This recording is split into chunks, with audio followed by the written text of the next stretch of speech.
Test cricket হচ্ছে, এর আগেও বলেছি, টেস্ট ক্রিকেট হচ্ছে মেন ক্রিকেট। এটাই মনোযোগ দিলে আপনি অটোমেটিক্যালি আপনার 50 ওভারের ক্রিকেট এবং টি-20 ক্রিকেটে আপনি ভালো করতে পারবেন। শিডিউল অনুযায়ী 2027-এ আমরা হোস্ট করছি এশিয়া কাপ। আমরা কি পেসার হান্ট তৈরি করতে যাচ্ছি? অবশ্যই করতে, শুধু পেসার হান্ট না, আমরা স্পিন বোলিং, উইকেট কিপিং সবগুলো কাজ করবো ইনশাআল্লাহ। এই যে টেস্ট ক্রিকেটের 25 বছরের যে রজত জয়ন্তী আমরা পালন করছি, আমি ক্রিকেট থেকে, বাংলাদেশ ক্রিকেট থেকে দূরে ছিলাম। আমি আশা করেছিলাম 25 বছরে হয়তো 25টা প্রোগ্রাম হবে। তো 25 বছরে গিয়ে আমরা প্রথম প্রোগ্রাম করছি, যে প্রোগ্রামটা আমরা দুটো কারণে করছি। একটা হচ্ছে টেস্ট ক্রিকেটের 25 বছরের সেলিব্রেশন, আরেকটা হচ্ছে যে দেশব্যাপী ক্রিকেটের বহু জায়গায় ক্রিকেট ঘুমিয়েছিল, ওই তাদেরকে একটা ওয়েক আপ কল দেওয়া। এবং অত্যন্ত সাকসেসফুলি আমরা এই কাজটা করার চেষ্টা করছি এবং করছি যে টেস্ট ক্রিকেট হচ্ছে বাংলাদেশের ক্রিকেটের সবথেকে বড় পরিচয়। টেস্ট ক্রিকেট খেলে বলে বাংলাদেশ আইসিসির ফুল মেম্বার, এবং এই ক্রিকেটটাকে আমরা আরও বেশি করে ফোকাস যাতে করতে পারি, যাতে আমাদের টেস্ট টিমের পারফরমেন্স এবং দেশব্যাপী ক্রিকেটের যে উন্মাদনা, ক্রিকেটের যে ভালোবাসা, ক্রিকেটের যে মানুষ ক্রিকেটার হতে চায়, ক্রিকেটে ভালোবেসে বাংলাদেশের ভালোবাসা বুকে ধারণ করতে চায়, এই সবগুলো অবজেক্টিভ নিয়েই আমরা কাজ করছি এবং অত্যন্ত সফলভাবে আমরা এই কাজগুলো এগিয়ে নিয়ে যাচ্ছি। সবাই আপনারা আগামীকালকে মিলিত হচ্ছেন, এই বিষয়টা একটু জানাবেন। আমরা প্রথম টেস্ট ম্যাচে যারা অংশগ্রহণ করার সুযোগ পেয়েছিল, দেখেন আমাদের আগের ক্রিকেটাররা যারা ছিল, এক্স বোর্ড প্রেসিডেন্ট ফারুক ভাই ছিলেন, আতার আলী ভাই ছিলেন, নান্নু ভাই ছিলেন, অনেক ক্রিকেটার ছিল যারা টেস্ট খেলার সুযোগ পায়নি। তো আমরা ওই সময়টা নিজেদেরকে ভাগ্যবান মনে করতাম যে ফার্স্ট টেস্টে আমরা খেলতে পেরেছিলাম, যদিও আমাদের একেবারে ক্রিকেট ক্যারিয়ারের সাহান্যের শেষের দিকে ছিলাম। তারপরে আমরা মনে করি ভাগ্যবান, যেহেতু আমরা ভাগ্যবান ছিলাম, ফার্স্ট টেস্টটা খেলেছিলাম, সেই স্কোয়াডে যারা অ্যাভেলেবেল আছে সকলকে কালকে আমাদের ক্রিকেট বোর্ডে দাওয়াত দিয়েছি।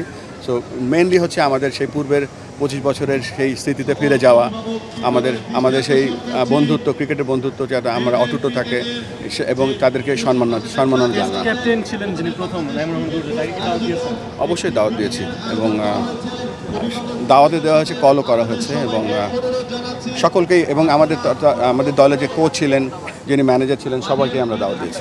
25 বছরে যখন দেশে ফিরলেন, তখন এসে আপনাকে দেখতে হচ্ছে যে টেস্ট ক্রিকেটে আমরা ভালো না, টি-20 শিখছি, ওয়ানডে মাঝে মধ্যে জিতি, এটা কতটা প্রত্যাশিত ছিল?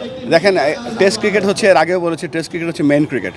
আর টেস্ট ক্রিকেটটা যদি আমরা মনোযোগ দেই, টেস্ট ক্রিকেট বলতে বোঝাচ্ছে যে মাল্টি ডে বা 2 দিনের ক্রিকেট, 3 দিনের ক্রিকেট, 4 দিনের ক্রিকেট, এটাই মনোযোগ দিলে আপনি অটোমেটিক্যালি আপনার 50 ওভারের ক্রিকেট এবং টি-20 ক্রিকেটে আপনি ভালো করতে পারবেন। তো এই জায়গাগুলোতে আমি ফোকাস হয়তো কম হয়েছে বা হয়নি, বাট আমি আবারও বলছি যে 25 বছরে আমি আশা করছিলাম হয়তো 25টা এরকম প্রোগ্রাম করব, কিন্তু 25 বছর এসে আমরা প্রথম প্রোগ্রাম করছি। স্মৃতিচারণের কথা বলছিলেন, সেই স্মৃতিচারণে আসলে প্রাপ্তি কতটুকু, যদি প্রথম টেস্টের কথা বাদ দিই, মানে বিগত 25 বছরে আপনি আমাদের র্যাঙ্কিং, আমাদের জয় পরাজয়, আজকাল তো স্ট্যাটিস্টিকের যুগ, পরিসংখ্যান দেখলেই বুঝতে পারবেন আমরা কোথায় আছি। টেস্টে উন্নতি করতে হলে ঘরোয়া ক্রিকেটের স্ট্রাকচার ডেভেলপমেন্ট করতে হয়, এনসিএল বিসিএল এ ডেভেলপমেন্ট করতে হয়, কিন্তু 25 বছরে আমরা সেই ডেভেলপমেন্টটা করতে পারিনি। অনেক জায়গায় অনেক কমপ্লেন্স এসেছে, অনেক জায়গায় অনেক দুর্নীতিও হয়েছে। এই জিনিসগুলো এখন থেকে আমরা কিভাবে ডেভেলপ করব?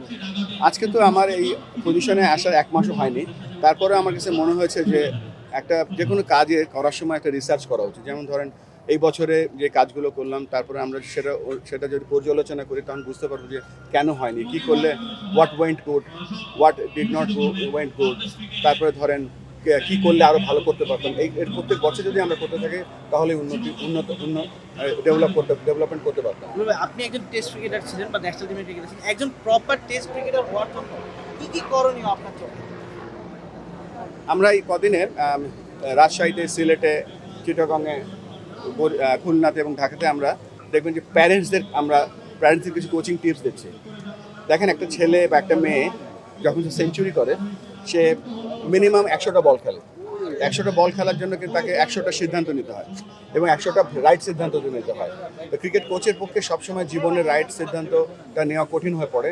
তো বাবা মা যে পেরেন্টসরা, তারা যদি ঘরে টাইমলি ঘুমানো, কম মোবাইল ফোন দেখা, হোমওয়ার্ক টাইমলি করা, তো এই যে ডিসিপ্লিনটা যখন তৈরি হয়ে যায়, যখন সে মাঠে আসে, তখন মাঠে সে রাইট ডিসিশনটা নিতে পারে। ভাই, তো সেই জন্য রাইট ডিসিশনটা নিতে পারে বলেই সে মাঠে যখন উইন উইন সিচুয়েশনে থাকে তখন সে রাইট ডিসিশনটা নিতে পারে এবং লঙ্গার ভার্সন ক্রিকেটে কম ভুল করে। যুগের সাথে তো টেস্ট ক্রিকেটটাও চেঞ্জ হয়েছে। আপনি ইন্ডিয়াকে দেখেন, ইংল্যান্ডকে দেখেন, তারা বাস বল খেলছে। কালকে ইন্ডিয়া ইংল্যান্ড রেজাল্টের জন্যই খেলেছে। আমরা কেন শ্রীলঙ্কার যে ফার্স্ট টেস্টটা হলো সেটা রেজাল্টের জন্য খেললাম না বা ড্রয়ের জন্য খেললাম? এই মানসিকতা আমরা কিভাবে চেঞ্জ করব? সব কিছুর মূলে আমি মনে করি টেস্ট ক্রিকেটটা স্কিল একটা জায়গায় থাকে, কিন্তু মেইন যে জিনিসটা সেটা টেস্ট ক্রিকেটটা মাথার খেলা। আপনি কতটুকু স্টেবল আছেন, আপনি কতটুকু স্টেবিলিটি নিয়ে চিন্তা, মেন্টাল স্টেটমেন্ট কতটুকু ক্লিয়ার, সেই জায়গাটায় আমাদের মনে হয় কাজ করা উচিত। আমরা বলছিলাম যে আগের যারা বোর্ড প্রেসিডেন্ট ছিল সবাই মিরপুর কেন্দ্রিক ছিল, আপনি এসেছেন, আপনি এখন পর্যন্ত মিরপুর কমে গিয়েছেন, আসলে এই বিষয়টাকে কিভাবে দেখছেন? না, আমি 30শে মের পেছনে ফিরে যাব না। তা আমরা একটা স্ট্যান্ডার্ড সেট করতে চাই এখন থেকে, যেই আসুক পরবর্তীতে। We are not permanent here. So এমন একটা স্ট্যান্ডার্ড সেট করতে চাই যেটা দিয়ে আমরা ক্রিকেট এবং ক্রিকেটারদের উন্নয়ন করতে পারি। আপনি হয়তো টিভিতে অনেক ক্রিকেটারই খেলা দেখেছেন, বাংলাদেশের ঘরোয়া ক্রিকেট বা ন্যাশনাল টিম। বিজয়কেও আপনি দেখেছেন।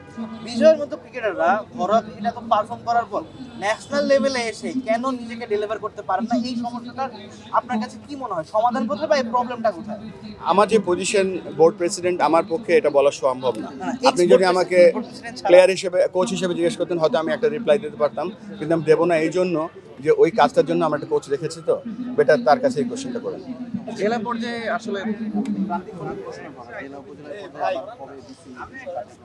এখানে আমাদের এই কাজটা করার জন্যই আমরা এত কিছু করছি। আমরা এই টেস্ট ক্রিকেটের যে 25 বছরের পূর্তি, এটা আমরা এই সুযোগটা আমরা ব্যবহার করে একেবারে উপজেলা লেভেলে, একেবারে জেলা লেভেলে কীভাবে কাজ করা যায় সেই চেষ্টা করছি। আরেকটু ক্লারিফিকেশন দেই আপনাদের। দেখেন, আমাদের 64টা জেলা 64টা কোচ আছে। যে কোচরা কী অবস্থায় আছে, কারণ তারাই হচ্ছে আমাদের এয়ার অ্যান্ড আইজ। তো তারা মিরপুরে বসে তো সব দেখা সম্ভব না। তো আমরা কোচদেরকে ডেভেলপমেন্ট করছি, কোচের কারেন্ট স্ট্যাটাস দেখছি, কোচকে আমরা বড় করার চেষ্টা করব যাতে সেই কোচটা উপজেলায় গিয়ে কাজ করতে পারে। সেইটার রিফ্লেকশন আজকে যে টেস্ট ম্যাচ শুরু হচ্ছে শ্রীলঙ্কাতে, আলটিমেট রিফ্লেকশনটা আমরা জাতীয় দলে দেখতে চাই। বিগত সময় আমরা অনেক শুনেছি, বিশ্বাসও করেছি, কিন্তু সেই অনুযায়ী কাজ করতে পারি। এবার আপনি একটু ডিফারেন্টলি শুরু করেছেন, আমরা আপনার কাজও দেখছি, তবে সেটার স্টেবিলিটি আসলে কতটা থাকবে সেটা নিয়ে আপনি কতটা আপনি একটা খুব ভালো কোশ্চেন করেছেন। এই জন্য বলছি যে কোনো কাজ করতে হলে একটা প্রোগ্রামের আন্ডারে কাজ করলে আপনি ব্যাপারটাকে মনিটরও করতে পারবেন, আর একটা ট্যাঞ্জিবল সাকসেস কীভাবে আমাদের দেখা যায়। এই জন্য আমরা যে ট্রিপল সেঞ্চুরি প্রোগ্রামটা করেছি, ট্রিপল সেঞ্চুরির আন্ডারে সবগুলো প্রোগ্রাম আছে, সো দ্যাট আমরা জানতে পারবো কোন প্রোগ্রামে আমরা ভালো করছি, কোন প্রোগ্রামে আমাদের ইমপ্রুভ করতে হবে। এন্ড অফ দ্য ডে আমরা প্রত্যেক 3 মাস 4 মাস 3 মাস 6 মাস 9 মাসে আমরা দেখতে পাবো যে আমরা কোথায় আছি, আমরা কি অ্যাডজাস্টমেন্ট করতে পারি।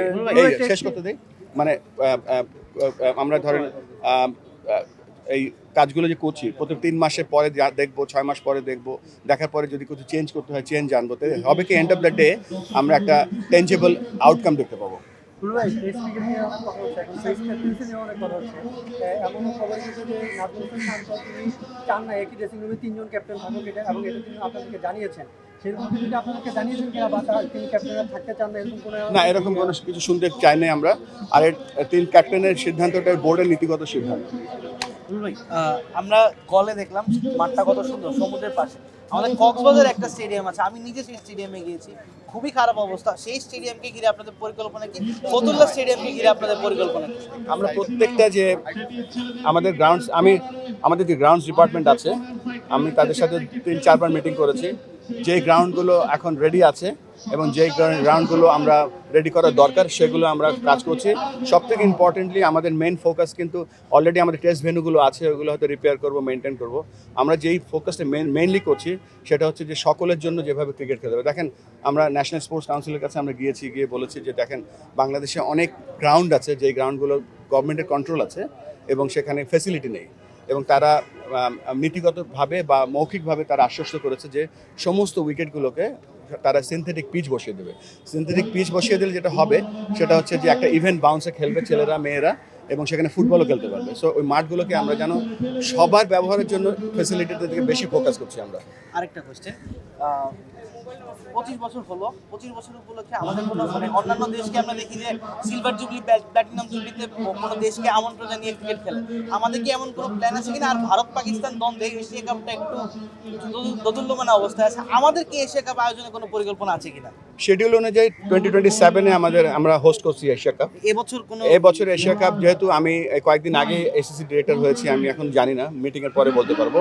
আর যে কথাটা বললেন যে 25 বছরে দেখেন 25 বছরের যে সেলিব্রেশনটা, এটা আরও অন্যভাবে বড় কিছু করতে পারতাম, কিন্তু আমার কাছে মনে হচ্ছে যে দেশের ভেতরে আমরা এই কাজটা করলে মনে হয় দেশের ক্রিকেটের জন্য ভালো হবে। দেখেন এই যে কিছু কালকে বা অন্য দিন যে বিভিন্ন জায়গায় যে বাচ্চারা ছবি আঁকছিল, ছবির মাধ্যমে তাদের রিফ্লেকশন, তাদের মনের আকুতিটা বুঝতে পারছিলাম যে তারা ক্রিকেটকে কত ভালোবাসে, তাদের হিরোদেরকে তারা কত ভালোবাসে। আর একটা ফান হিসেবে আমরা নিয়েছিলাম যে আমরা কে কত জোরে বল করতে পারে, সেটা এখন বিকাম এ সিরিয়াস ম্যাটার হয়ে গেছে। কেননা কালকে মুস্তাফিজ এবং তাসকিন যাওয়ার পরে এখন ওই ব্যাপারটা এখন একটা বড় জিনিস হয়েছে, একটা বড় রিসার্চ এবং আউটকাম হয়ে গেছে আমাদের জন্য। সেখান থেকে আমরা দেখতে পাচ্ছি যে কত ট্যালেন্ট, কত ফাস্ট বোলার্স অ্যাভেলেবেল আছে।